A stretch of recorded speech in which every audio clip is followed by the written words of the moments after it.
this time to say good morning and welcome to Quincy Mayor Thomas Koch for our Tuesday City Hall update. How are you today, Mayor? Doing fine, Joe. How are you? I'm defrosting. Yes, indeed. It's been a cold couple of weeks. Can't can't wait till winter starts. Although they're supposed to warm up later this week, I guess. It is. It is. Thankfully, a little bit of a reprieve anyway. That's for sure. Yeah. My theory is that winter started early, so it will end early.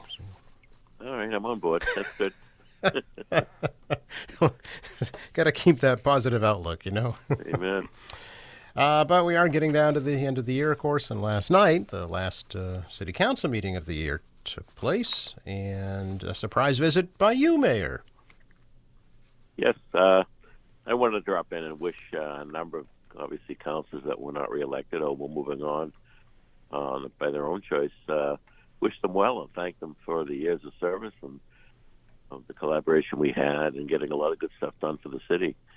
One of the things I did mention last night was that the public sees the council meetings, but the public doesn't see all the work behind the scenes, the various meetings, phone calls, and a ton of work behind the scenes. The one-on-ones with constituents, ward councils visiting constituents directly, sometimes meeting with city personnel to try to square away an issue.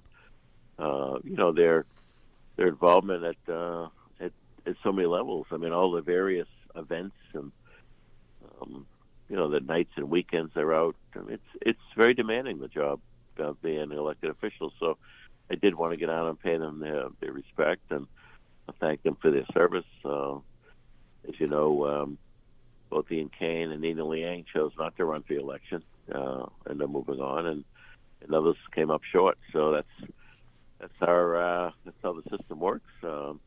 But I did want it to go unnoticed that I could get on the list and talk about each of them in great depth, their involvement, some of the issues and I did last night a little bit, talked a little bit, a couple of each of them, some of the major issues they were involved with or led on. So I'm grateful for their service. I wish them well, their families well, and I know each of them love the city, and I'm sure they'll each be involved in some way going forward. Yeah, that was that. What I took away, the overriding theme was, regardless of disagreements or differences, that each of the elected officials has the best interest of the city at heart. That was kind of the overriding theme that I noticed anyway. Absolutely. Yeah. Yep.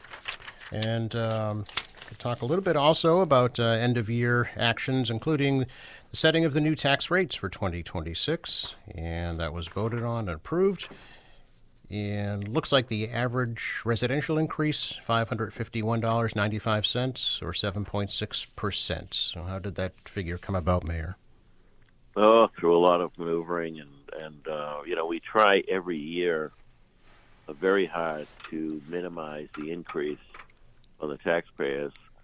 And I know any increase is, for some people is not acceptable, but the way our government works in Massachusetts, local cities and towns, we depend on Prop 2.5, and every city and town goes up every year under Prop 2.5. I did notice Boston was almost 800.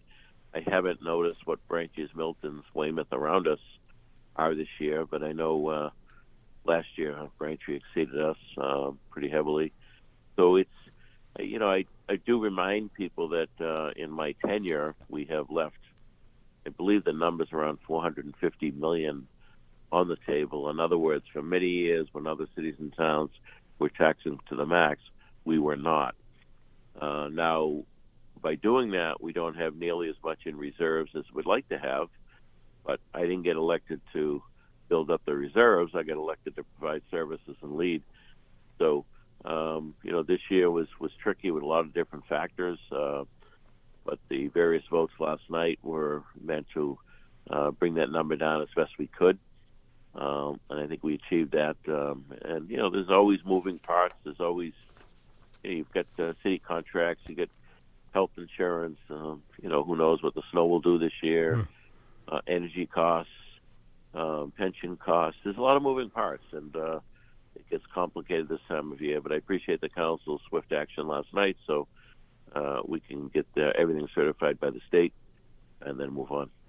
The couple of questions I had about the appropriations. First, the reduction of $16.4 million. Where is that being reduced from, Mayor?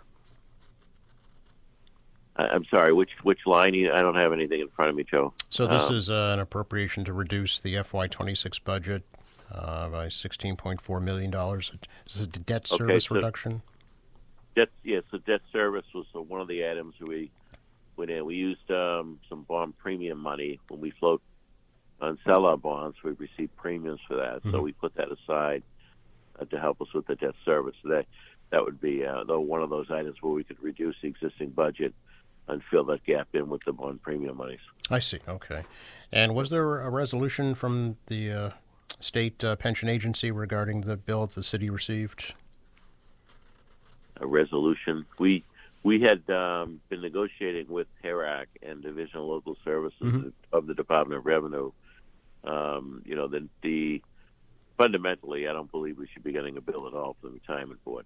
We fully funded the system a few years back under the pension obligation bond, but the law specifically says, they can bill us for operations and et cetera, et cetera. So we're in a little bit of a battle with the actuary, who we believe really did not do a thorough job. We brought a separate actuary in that's doing the study now, because we believe that number should be reduced dramatically if we have to pay that number. So we still got some work to do on that side, but we'll get it figured out. Okay. And then free cash also appropriated $2 million. So does that deplete the free cash account at this point? There's two different things here. Now, we have reserves, and then free cash would be essentially the surplus of the last fiscal year, the close of the fiscal year. So June 30th, once all the deficits are dealt with, surpluses are dealt with, you get a number. Hopefully you get a number of free cash, because that's positive. So that number was used again to buy down the tax rate. I see. So, and what is left in the reserve funds? Oh, there's still we still have great liquidity, and the reserve fund is still healthy. Obviously, our outside bond rating agencies would like to see us build that more, and in an ideal situation, would like to do that as well. But I don't want to stop doing work on infrastructure to build reserves. So, it's still healthy, and we'll continue to monitor that. Okay. We didn't touch it. And it's appropriation of $6 million for contractual settlements. So does that fund all the union contracts now, Mayor? Yes. So that is the number that takes care of all a number of them have been settled. A number of them we're in negotiations with. Teachers have been settled. Police have been settled. A number of contracts have been settled. But yes, that's essentially reflects a 3% increase for our employees. Okay, very good. And it was also talked a little bit last night about the Quincy 400 funding from this year, and then possibly some events planned for next year. Anything you can share with us about that? So we're closing out the year on the 400 activities, and we did want to have some seed money in there for the 250th. I know that we've been working with the Park Service, the Quincy Historical Society, Bob Damon, and the team to come up with some programming to celebrate the 250th. So I don't have anything to announce today, but suffice to say there will be. It won't be as robust as the Quincy 400, but we do expect to do some programming this year. I know some of the stuff's already in the books. Oh, very good. And by the way, as you know, the hotel tax is paid for by visitors to the city, not the residents. Yes, and that was $1.5 million was appropriated from that.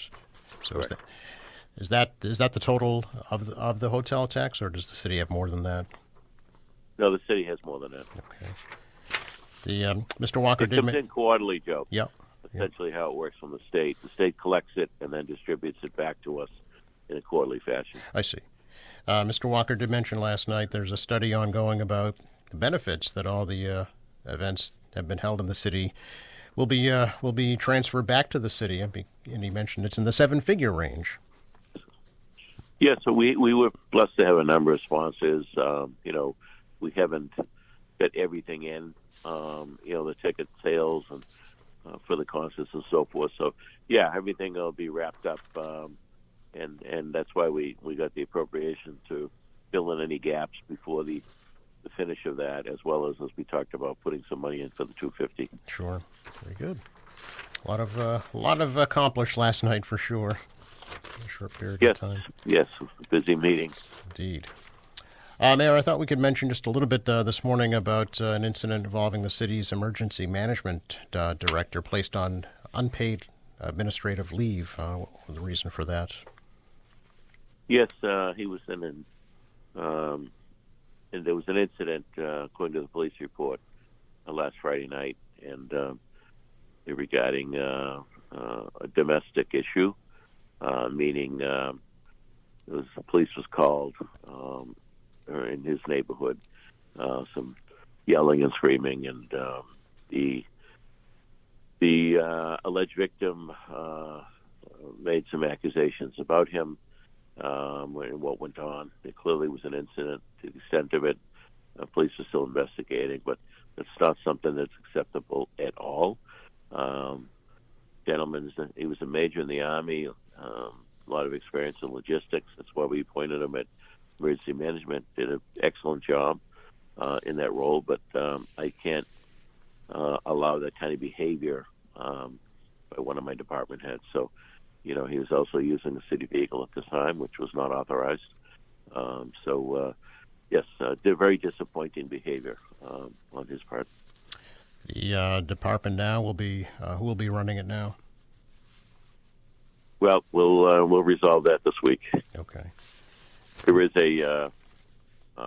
an operations person in there, so there is presence in the department. But as far as the leadership goes, we haven't made a decision yet. Okay, very good. And we did have the menorah lighting ceremony on Sunday evening, first night of Hanukkah. Yes, it was cold and windy and a little bit of snow. Yes. But yes, the Rabbi Benjamin came over and led us in a Hanukkah celebration of lighting the menorah, and about 50 people, which was a great turnout for a night like that. And we're in the holiday season, and Hanukkah is one of those holidays that we do celebrate, and we're certainly grateful to our Jewish community for their participation, and the history of the Jewish community in Quincy is a pretty strong one. We set 3 temples, Joe, Yep. And so we like to work with each of the groups for diversity, and we certainly want to acknowledge and celebrate all of that diversity. Very good. Appreciate your time as always, Mayor. Good to talk to you. You too. Stay warm, Joe. Yes, you too. Bye now. Bye-bye. See Mayor Thomas Koch. It's our weekly City Hall update here on AM Quincy.